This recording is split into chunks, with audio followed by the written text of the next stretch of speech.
only bit which bewilders me when I sit with my financial planner once every 3 months. How do I plan for my children's higher education?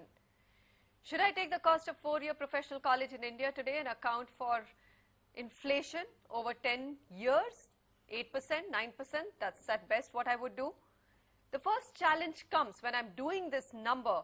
What is the nominal fee I should be looking at? Should I look at 2 to 3 lakhs spent over 4 years at a government-funded institute like IIT? Or should I build for a 12 lakh fee structure in a private college in this country? Then I'm rudely reminded by my financial planner, would I not look at a foreign education, considering the good colleges in India are just not keeping pace with the swelling population of youngsters who are getting to join higher education in the country? That's when the shock of how much do I need to save or the inability to come to a number really wakes me up. Welcome everyone. Today we are going to get to the bottom of how much is enough to secure our children's higher education, which inherently is the biggest financial goal of every middle-class Indian. Helping me understand that reality is my panel today, Amit Kukreja, financial planner. You've met him before on the show. Gauri Ishwaran, very well-known educationist and ex-principal of Sanskriti School. Naveen Chopra, the chairman of N. Chopra Consultants Private Limited, also known as the Chopras. It's a student counseling institute which helps students prepare for admissions and matches actually their skills to the kind of courses they should be doing.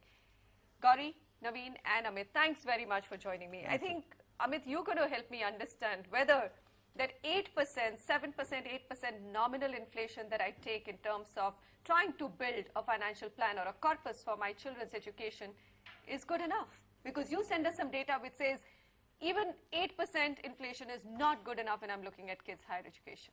That's correct. Actually, if we look at the data of last 10 years, since 2001, the course fees, especially the professional courses fees, have not even doubled. They have trebled in some of the cases. The law schools and medical schools are heading the list.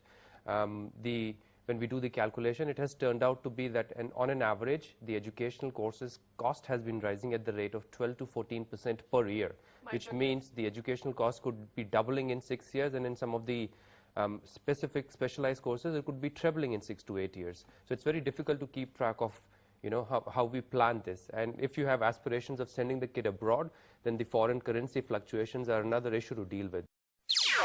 NDTV's cricket app, Android and iPhone, fastest scorecard, special analysis, and much more. Download free.